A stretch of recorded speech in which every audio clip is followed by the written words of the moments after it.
बड़ी खबर आ रही है दिल्ली ब्लास्ट मामले से जुड़ी हुई, जहां आतंकी डॉक्टर शाहीन की अलमारी से 18 लाख रुपए कैश बरामद किया गया है। कमरा नंबर 22 की अलमारी से ये कैश बरामद हुआ है। 18 लाख कैश को एक साधारण पॉलिथीन में छुपाया गया था। इसी साल आपको बता दें 25 सितंबर को आतंकी शाहीन ने ब्रेजा कार कैश में खरीदी थी। एनआईए जांच कर रही है कि इतना कैश आखिर शाहीन के पास कहां से आया। एनआईए ने शाहीन के अल-फला एडमिन ब्लॉक में बने लॉकर की भी तलाशी ली है। मुकेश सिंह सेंगर हमारे सहयोगी अधिक जानकारी साझा करने के लिए इस वक्त हमारे साथ जुड़ गए। मुकेश, बड़ी खबर है ये, 18 लाख कैश की बरामदगी अल-फला से एक अलमारी से जो हुई है। किस तरीके से इसको जो मनी ट्रेल की बात हो रही थी कि तीनों ने जो अपने तरफ से पैसे जुटाए थे, क्या ये उसमें से पैसे हैं या फिर ये कहीं और से आए पैसे हैं जिसको ट्रेल कर रही है भी एनआईए? देखिए, अभी ये साफ नहीं है कि ये पैसा जो कलेक्ट किया गया था, क्या उसका ये पैसा उसका हिस्सा है या फिर ये पैसा अलग से शाहीन ने अपने लॉकर में रखा हुआ था। एनआईए जब शाहीन को लेकर अल-फला यूनिवर्सिटी गई थी परसों रात में, तो वहां पर जो लॉकर्स हैं उसके लॉकर्स के अंदर से 18 लाख रुपए कैश बरामद हुआ है। सूत्रों के हवाले से जानकारी मिली है और ये पैसा एक पॉलिथीन के अंदर रखा हुआ था। इतने सारे पैसे को कैश में क्यों रखा गया था, इसका क्या करना था, इसको लेकर जांच चल रही है। लेकिन ऐसा माना जा रहा है कि हो सकता है कि इसका इस्तेमाल टेरर नेटवर्क के लिए करना हो या कुछ केमिकल्स परचेज करने हो, कुछ और विस्फोटक लेना हो, कुछ हथियार लेने हो, क्योंकि अकेले शाहीन ने 25 लाख रुपए इस पूरे आतंकी नेटवर्क को दिए हैं और सबसे ज्यादा पैसा उसी ने दिया है। तो 18 लाख रुपए का मिलना अपने आप में बहुत बड़े सवाल खड़ा करते हैं। और जो डॉक्टर शाहीन है उसको लेकर एनआईए अल-फला यूनिवर्सिटी के अलावा कई और जगहों पर गई थी जहां से उसने केमिकल परचेज किया था, फरीदाबाद की लोहा मंडी के केमिकल शॉप से। तो ये अपने आप में बड़ी खबर, 18 लाख रुपए का उसके लॉकर से मिलना। और इस पैसे को एनआईए ने जब्त कर लिया है और इसकी जो सोर्स है उसको लेकर जांच जारी है। जी मुकेश, आप हमारे साथ बने रहिए। तो इसमें कोई शक नहीं कि वाइट टेरर मॉड्यूल में शाहीन जो है एक अहम कड़ी है। आपको साथ ही बता दें, दिल्ली धमाके के आतंकी मॉड्यूल में गिरफ्तार डॉक्टर शाहीन को एनआईए फरीदाबाद लेके पहुंची थी। उसे अल-फला यूनिवर्सिटी ले जाया गया था और यूनिवर्सिटी के कमरा नंबर 22 से जहां वो रहती थी उसके केबिन क्लासरूम की जांच की गई। साथ ही यूनिवर्सिटी के स्टाफ और वाइस चांसलर के सामने उससे पूछताछ भी की गई। जैश की लेडी सर्जन शाहीन से एनआईए एक एक राज उगलवाने में जुटी हुई है और अब ये बड़ी खबर सामने आई है 18 लाख रुपए की बरामदगी की सूत्रों के हवाले से।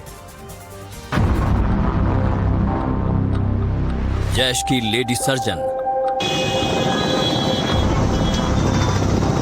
आतंकी मॉड्यूल की अहम कड़ी, वो कमरा नंबर 22।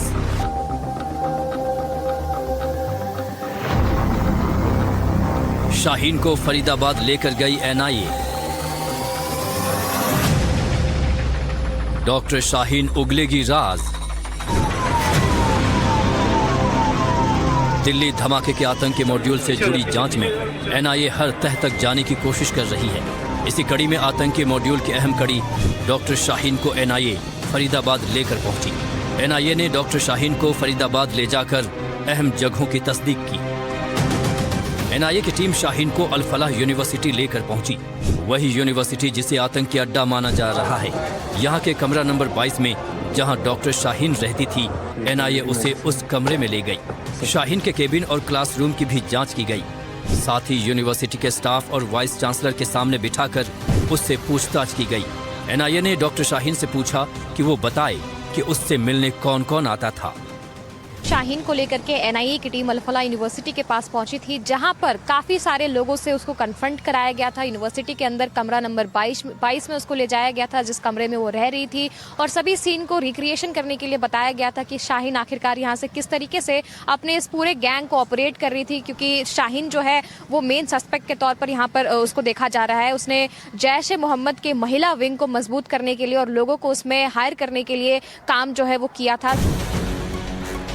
इसके बाद एनआईए की टीम डॉक्टर शाहीन को खोरी जमालपुर भी लेकर गई। यहाँ शाहीन और मुजम्मिल ने किराए पर एक फ्लैट लिया था। डॉक्टर शाहीन को वहाँ ले जाकर उसकी गतिविधियों के बारे में पूछताछ की गई। करीब 5 घंटे तक चली इस कार्रवाई के बाद एनआईए की टीम शाहीन को वापस दिल्ली लेकर लौट आई। इसके बाद जो एनआईए की टीम है वो उसको लेकर जो जमालपुर गांव है जहां पर मुजम्मिल ने एक किराए का फ्लैट लिया था, क्योंकि मुजम्मिल ने कहा था कि 2023 में उसने लीगली तौर पर डॉक्टर शाहीन से शादी कर ली थी। और जानकारी ये मिली है कि डॉक्टर शाहीन मुजम्मिल के साथ अक्सर इस फ्लैट में आया करती थी, यहाँ पर रहा करती थी। तो वहां पर उनकी क्या एक्टिविटी थी, किससे वो मिलती थी, इसको लेकर एनआईए की टीम ने जो है उस फ्लैट में ले जाकर डॉक्टर शाहीन से पूछताछ की और जो फ्लैट के मालिक हैं उनसे भी लंबी पूछताछ हुई। दिल्ली धमाके को लेकर आए दिन चौंकाने वाले खुलासे हो रहे हैं। डॉक्टर शाहीन, मुजम्मिल, उमर और इनके साथियों को लेकर एजेंसी नए नए खुलासे कर रही है। मुजम्मिल ने एनआईए के सामने कई राज उगले हैं। जांच एजेंसियों की पूछताछ में मुजम्मिल ने बताया कि शाहीन से उसकी मुलाकात अल फलाह यूनिवर्सिटी में हुई थी। दोनों ने 2023 में शादी कर ली थी। शाहीन और मुजम्मिल अल फलाह यूनिवर्सिटी से लेकर मेवात इलाके तक एक लोकल नेटवर्क को खड़ा करने में लगे थे, जिसमें डॉक्टर शाहीन की भूमिका काफी एक्टिव थी। इस मॉड्यूल के लिए लोगों को भर्ती करने का काम डॉक्टर शाहीन का था। खास तौर पर इस आतंकी मॉड्यूल में महिलाओं की भर्ती करने का जिम्मा डॉक्टर शाहीन का था। इस वक्त हमारी मौजूदगी भी अल फलाह यूनिवर्सिटी के बाहर है। पूरी तरीके से दिल्ली ब्लास्ट के केंद्र में यूनिवर्सिटी इस वक्त देखने को मिल रही है। लगातार जिस तरीके से शाहीन, मुजम्मिल और बाकी लोगों को यहाँ पर एनआईए की टीम जो है वो बारी बारी से ले आकर के और उनसे पूछताछ कर रही है कि आखिर वो यहाँ पर कैसे रह रहे थे, किस तरीके से अपने इस पूरे प्लानिंग को अंजाम दिया करते थे, जो एक्सप्लोसिव्स है उसको कैसे जो है वो इकट्ठा कर रहे थे। और साथ ही साथ शाहीन के बारे में ये जानकारी भी निकल कर आ रही है कि वो जब पैसे जो यूनिवर्सिटी के पास जब वो लोग रह रहे थे, तो जो पैसे इकट्ठा कर रहे थे फर्टिलाइजर खरीदने के लिए, एक्सप्लोसिव खरीदने के लिए, उसकी फंडिंग में भी शाहीन का एक बड़ा हाथ देखने को मिला है। अब तक सामने आई जानकारी के मुताबिक एनआईए शाहीन को लेकर अल फलाह यूनिवर्सिटी गई। यूनिवर्सिटी के कमरा नंबर 22 में शाहीन से पूछताछ की गई। शाहीन के केबिन और क्लासरूम की भी जांच की गई। स्टाफ और वाइस चांसलर के सामने शाहीन से पूछताछ हुई। एनआईए शाहीन को लेकर खोरी जमालपुर भी पहुंची। शाहीन, मुजम्मिल ने खोरी जमालपुर में फ्लैट किराए पर लिया था। शाहीन और मुजम्मिल की शादी 2023 में हुई थी। एनआईए की टीम शाहीन को लेकर लोहा मंडी इलाके में एक केमिकल की दुकान पर पहुंची और वहां जाकर पूछताछ की ताकि विस्फोटक में शामिल केमिकल के बारे में जानकारी मिल सके। जो विस्फोटक तैयार किया गया था उसमें कुछ केमिकल इस्तेमाल किए गए थे। वो केमिकल लोहा मंडी की इसी केमिकल शॉप से परचेज किए गए थे, तो वहां पर लेकर भी लंबी जांच की। तो एनआईए डॉक्टर शाहीन के मेवात इलाके में अल फलाह यूनिवर्सिटी में जो उसकी गतिविधियां रही हैं, जो पूरा उसकी एक्टिविटी रही है, किससे वो मिली, क्या क्या उसका किया, क्या उसका रोल है, इसको लगातार इस्टेब्लिश करने की कोशिश कर रही है।